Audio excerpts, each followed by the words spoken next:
Hello friends, Das Food here, and today we are going to look at the sad girls of DBD. So this was inspired by a post on Reddit, which I wanted to find to put in this video, but I just couldn't find it. I don't know what happened to it, but it was sometime within like the last week or so. I thought it was on Monday, but I sorted by top ones on Reddit, top for the last week. Couldn't find it. Maybe it got deleted. Maybe I'm just dumb. I don't know. But either way, it was a post saying, hey, can we celebrate Julie from the Legion for being the only one that's not a sad girl out of the DBD killers, out of the female killers, I should note, because obviously a lot of the male killers are presented as being fairly evil, right?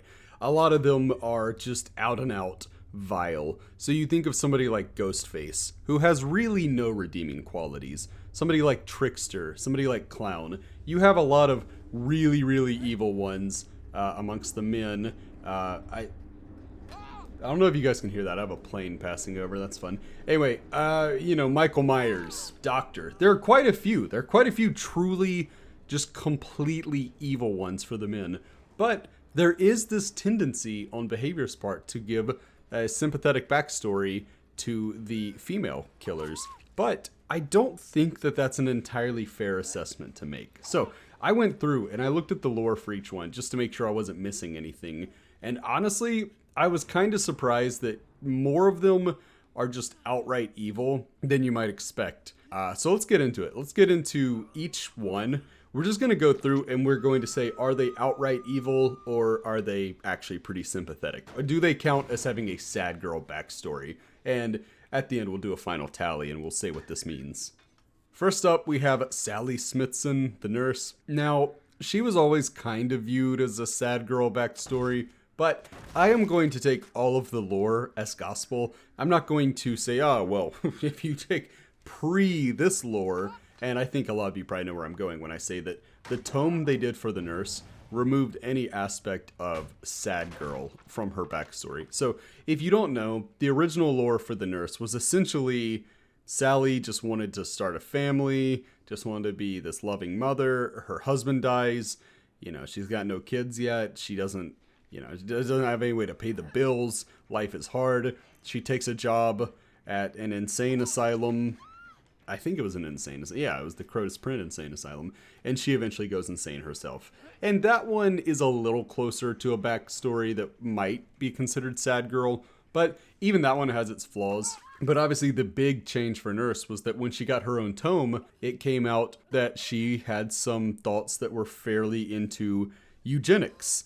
And people were saying, oh, geez, that's pretty evil. Now, I will say for the people who dislike that and say that, oh, that's just unnecessary, I don't have a problem with killers being extremely evil. And while eugenics, it's certainly an evil thing. Let me look up the definition of eugenics. I should have had this on hand, but I just want to make sure I say this properly. So eugenics, as defined by Google, is the study of how to arrange reproduction within a human population to increase the occurrence of heritable characteristics regarded as desirable. So basically, people that are really into eugenics are going to want to weed out things like autism and things like that.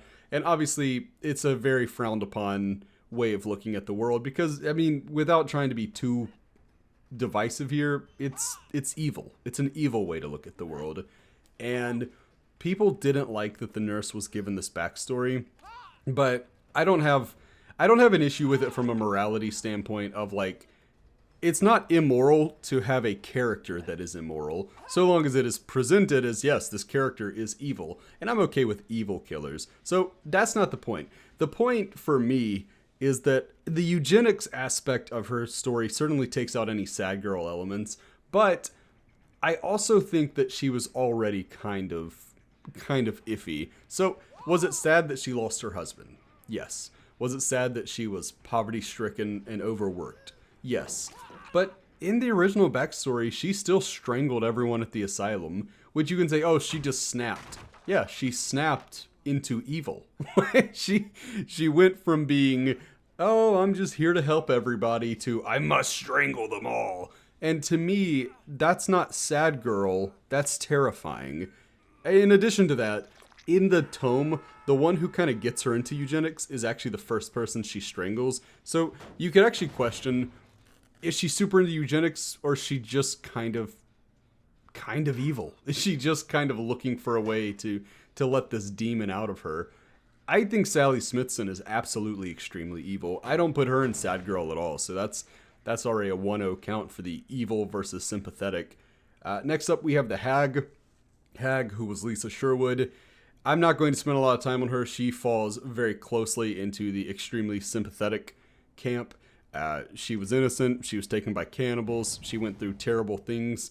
And what she did was done in the name of survival. So, no, Hag's not evil. I don't think Hag is evil. Even if you want to say now that she serves the entity, or you want to say that anybody that serves the entity is now evil, I think it's fair to say that Lisa Sherwood was sympathetic. So, Hag will easily go into the sympathetic category. No doubt about that one. Next, we have Huntress. And before I discuss Huntress, I want to remind everybody, we're not here to discuss your headcanon.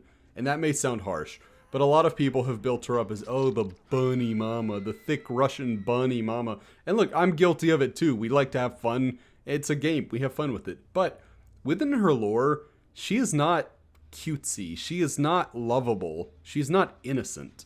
If you read the Huntress's lore, you will see that this is not somebody who has empathy for other human beings. This is not somebody who has sympathy for other human beings. She is decidedly evil. And I know that people tend to infantilize her and make it out like she doesn't know what she's doing, but she clearly does know what she's doing. A common point brought up when defending Huntress's actions is that she's a feral child, but she actually doesn't fit that criteria. She knew her mother. She knew another human, a civilized human. She knows what's expected of her. And while you could say, okay, well, her mother taught her the wrong lessons. Yeah, fair. I would say her mother did teach her the wrong lessons. But that doesn't mean she's feral. Huntress is not feral. Huntress is a person just like you or me, just with a different upbringing. Now, in the case of the Huntress, obviously there's nothing wrong with the fact that she lives in a secluded place, that she lives by herself, that she likes to hunt. None of that's wrong. Or even that she needs to hunt. She has a lifestyle that requires her to be a huntress, right? Nothing wrong with that. Where she starts to be evil is her kidnapping of other little girls. And this is played up almost as a sympathetic angle for her, that, oh, she wants to take them home and have her own little girls. But that doesn't really hold water for me. So she takes these little girls to her house and she chains them to the wall. Firstly, let's talk about this whole process. How does she take the little girls? Does she do it in the night? No, it's specified that she kills the families of those little girls because they know that she won't be able to take them otherwise. Which means she knows that the family wants that little girl. She is aware of that. She is cognizant of that. So that is a major blow against the argument that she doesn't know what she's doing.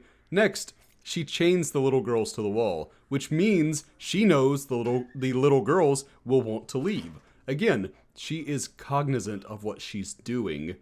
Add into that the tome that she got, where I was looking through it. People say it's Russians versus Germans.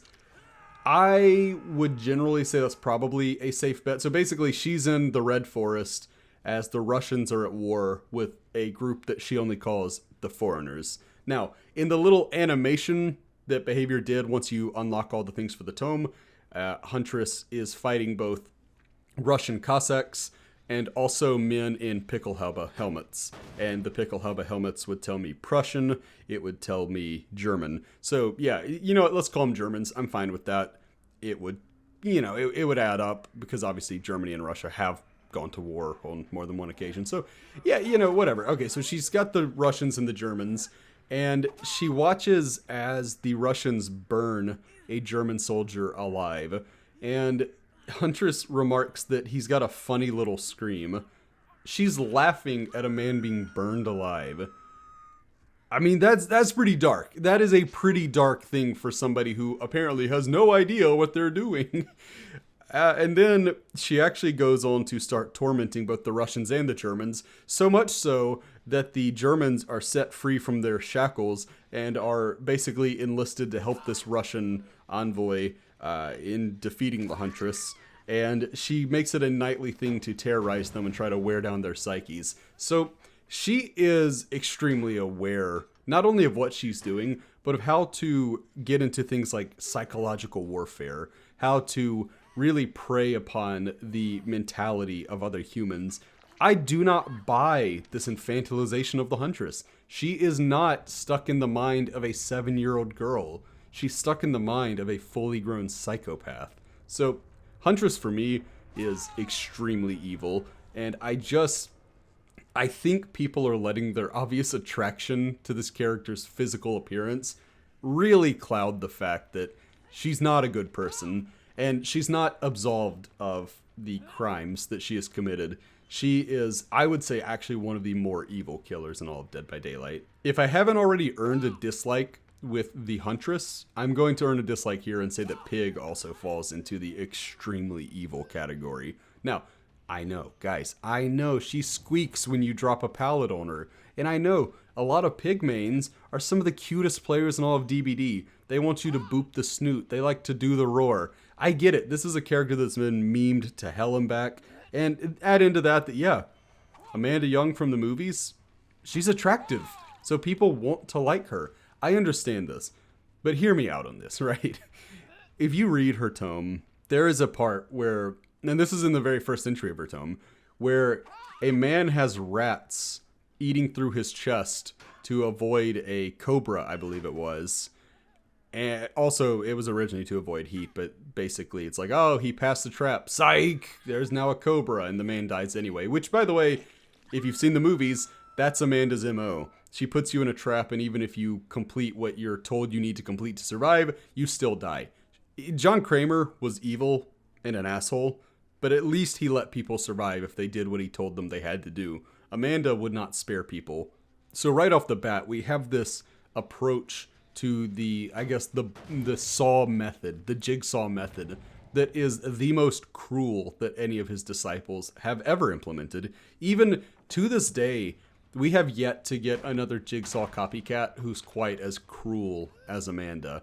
Amanda not only wanted people to suffer, but she wanted them to do it and then die, not to do it and then appreciate their lives more. Because again, while John Kramer's mentality basically makes no sense, and he's a giant hypocrite and a murderer, at the very least, he believed in what he was doing.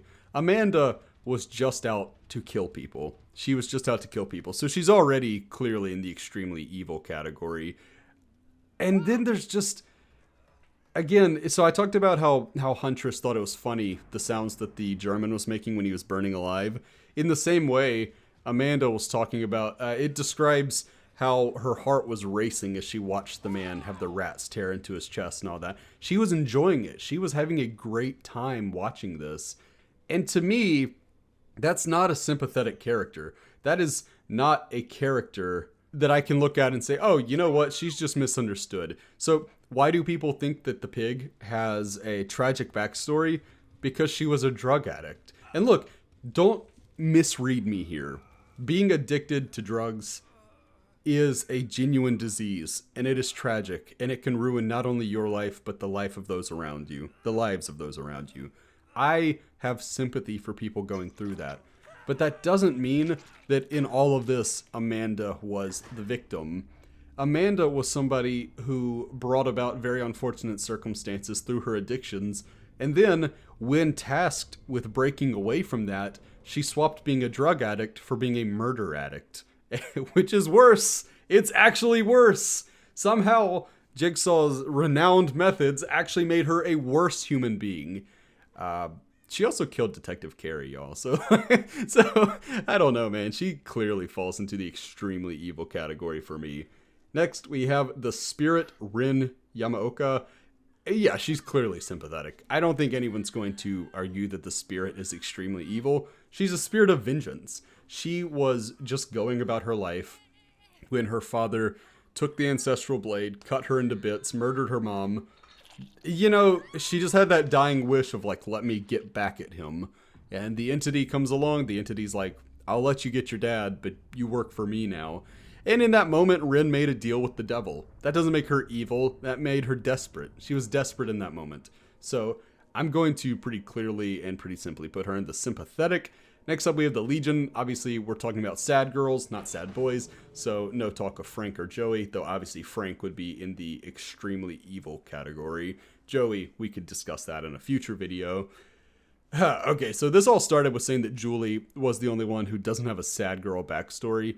And I am inclined to agree that there's no sad girl aspect of it. She was simping for Frank. Frank told her that, hey, I'm super into murder. What about you? And in an effort to fit in with Frank and his worldview, she's like, yeah, no, murder, I love it. Murder sounds great. Let's murder. So she is super complicit. I think she's the one. She stabs Joey stabs the janitor in the ribs. I can't remember where Julie stabs him. Maybe in the neck. I can't remember, but it's not good. I mean, she stabs just on her own accord. So she easily falls into the extremely evil. Now, when I was planning out this video, Susie was the last one that I could really figure out where to put. And the reason for that is if you read the lore, it describes Susie, it specifically says she did not want to do it. And then Frank grabbed her hands in his and plunged the knife in to finish the janitor off. So she didn't even go for the killing blow. But she did still stay with the Legion. Now, you can make the case they would have killed her if she tried to run. And you're probably right. I don't know, guys. I don't know. She did kill an innocent man. She was complicit. She helped hide the body. But we don't really get a good idea of who Susie was. We know she was shy. We know she was awkward. We know that she was susceptible to peer pressure. So, right off the bat, there are hints of sympathy there. And the reason I think I'm struggling to place her is my two categories were extremely evil and extremely sympathetic. And I think it's because she's not in either extreme. I think she's somewhat evil and somewhat sympathetic. Really, we would know more about Susie if the Legion's lore didn't end almost immediately after the murder. If we could have seen how each member dealt with the murder, that would tell a lot about who they are. But obviously they were taken as they were hiding the body. You know, they ran off into the woods because they heard a sound. And, you know, that was that. So I'm going to put her in the sympathetic category just because we don't really have enough to go off of. But just know that out of all the sympathetic ones, I think she's the least sympathetic, but still sympathetic. Next, we have the Plague, Adiris. And Adiris, I would say there is a way to read her actions that is not very charitable. A way to say that, you know, she was sadistic. A way to say that she was ego-driven.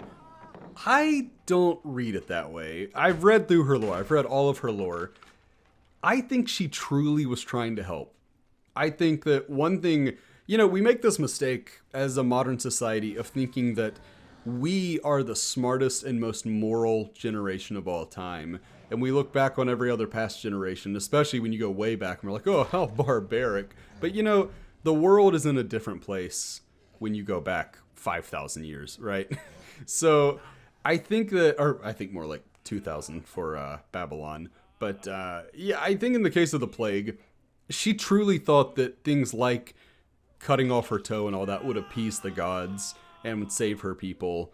And even things like the, what's the thing she does where she burns the one guy? No, she slits his throat, and, you know, she does that in the name of making a human sacrifice to the gods. We can look at that through modern eyes and say that's pretty horrific. But I afford her the charity of saying, I truly believe she thought she was doing a good thing. I truly believe the Plague thought she was saving her people. And she thought these were the type of steep prices required to please the gods. And we know from the Epic of Gilgamesh, which is the oldest written work of fiction in existence, that the Babylonians, or the Mesopotamians, in that case, you know, the view of the gods was not this, you know, when we think of like a modern day, you know, Christianity or Judaism, Mormonism, whatever it is, even like, I don't know, I don't want to go run through all the religions. You know all the religions. This view of like a loving God, there was definitely a time where the gods were viewed as like ferocious. And, you know, again, all of that to say, did Plague do some pretty evil things? Yeah, I would say by modern standards, she did a lot of evil things. I'll put her at I'll put her actually even closer to evil than Susie. I'll say you could make a case that she's the least sympathetic of the sympathetic ones. but I do think she's sympathetic. I do think she was trying to help. I just think it's kind of like how you go back and somebody gets sick, so they just would slap leeches on them or do bloodlettings. And obviously, it's not helping, it's actually hurting. But they truly think they're helping. They truly think that they're doing... You know, there were just different views on things when you go back far enough. And I think it's important to remember that. So, in the case of the plague, you know, it's different for me. It's not, you know, because Huntress was like in the 1900s. You still knew that murdering people was wrong. Which I guess technically plague sacrificed people. So what's the difference between a murder and a sacrifice? I don't know. Yeah, we're going to put her on the tail end of the sympathetic ones because I think she was trying to help. She was just super misguided. I think her nature was to be helpful and loving, and I think her nurture was to be kind of brutal. So, yeah, I don't know. She's a tough one, but I don't know. See, that's why I can't really give her like a sad girl backstory, but you know, whatever. For the sake of it, I guess if you want to read it that way, you're free to read it that way. Next, we're entering into the final three here. We have Victor and Charlotte. Obviously, Victor doesn't count towards our discussion today, but as is obvious, the two are rather linked to one another. So yeah, both Victor and Charlotte, they're sympathetic. There's really no doubt about that. It's described that literally from the time they were born, they were called demons and hunted. So, yeah, their mom was murdered. Victor was murdered. I think it's pretty clear to say that Charlotte is extremely sympathetic, and also getting a pirate skin, which is unrelated to this, but we did it. We did it, friends. We got a pirate killer. Ooh. Next up, you know what? Actually, I'll save time and say that Carmina, the artist, and Sadako, the Onryo, are both extremely sympathetic. I think that for Carmina, it's almost comedic how many things they put in to make her sympathetic. So if you haven't read her lore, the TLDR is her mom left and her dad blamed her for it. Her paralyzed brother drowned in a river and her dad blamed her for it. She becomes a successful artist, and then somebody cuts off her hands and her tongue, and I'm sure her dad blamed her for it. And yeah, so just nothing goes right for this poor girl, and I think she's clearly a sympathetic character. She qualifies as a sad girl backstory. I'm laughing, not that there's anything funny about it. It's messed up. It's only funny in the sense of like you watch a slapstick movie where like somebody just keeps, you know, they step on the rake and it pops their face, and they turn around and they step on another rake and it hits them in the face. Like that's almost her backstory, is just stepping on different rakes. And then as far as Sadako goes, first off, go watch Ringu. If you haven't seen it, it's free on YouTube. And yeah, it's pretty sad, everything that happens to her. She's experimented on, she's killed, and then much like the spirit, she becomes a spirit of vengeance. Yeah, no, I don't think there's any case to be made that she's just extremely evil by default. So ultimately, that brings our count up to 4 extremely evil compared to 7 extremely sympathetic, even though out of those extremely sympathetic, I'm realizing that was a flawed category because I would say like at least 2 of those, Plague and Susie, they're not super sympathetic. So it really, we'll say 4 extremely evil, 5 extremely sympathetic, and then 2 that are somewhere in that middle ground. But I wanted to make this video as a bit of defense, I suppose, for Behavior's writing, that, you know, there's kind of there's this thing that's almost, it's made out almost like it's misogynistic, like, oh, they don't think a killer can be evil and powerful unless they're a man. But, you know, I just don't get that vibe from them. I really don't. And as somebody who loves DBD and loves the lore side of it as well, I get annoyed not only at this insistence that almost every killer is just a sad girl, every female killer is like a sad girl, but especially Pig and Huntress. You guys have got to stop. You guys have got to stop. These are 2, in fact, I would say they're debatably the 2 most evil, yeah, with Nurse in the running as well. But yeah, I think that it's a big thing to try to see the game as it is. So for example, I love the clown. I'm a clown main. He's my boy. You know I love him. But the clown is objectively evil. There is nothing redemptive about the clown. This is a very, very wicked character. And you're still allowed to enjoy this wicked character because guess what? these are horror villains. You know, these are pretty wicked people by design. And obviously the survivors, maybe with the exception of Yunjin, are all really good people by design. And that's kind of part of what makes the game work. So this was all made to be a defense of behavior, and I realize that people don't like it when I defend behavior. If I criticize, it's the weirdest thing, you guys. Like, if I criticize behavior, all I do is complain. But if I defend behavior, like, I got a message, somebody DM'd me on Twitter talking about like how I'm like sucking off behavior for views and all, and it's like you gotta pick a lane, guys. I call it like I see it, and I really enjoy the lore, I enjoy the tomes, and I just feel like the community's gotten some of these things wrong. So I hope I don't see any more of these posts about, oh, they're all just sad girls. They're all just sad girls. No, they're really not. It doesn't hold up like that. But anyway, more than anything, you know I like to analyze these things and offer my 2 cents. If there's anything like this in the future you'd like to see me do, please do let me know. But either way, I think that's going to have to do it for me. I don't think I really have anything else to add to this, and I definitely don't want to like ramble and keep you here all day. But I hope that if you're watching this on the day of release, you're having a great Friday. Please do head... it's a Thursday. I'm recording this on a Thursday. Oops.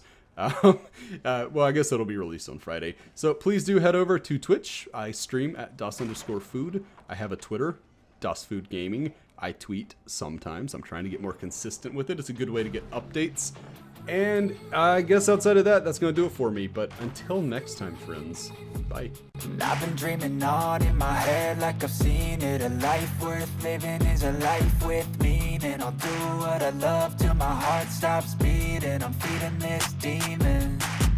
Got a taste, can't erase bitterness in my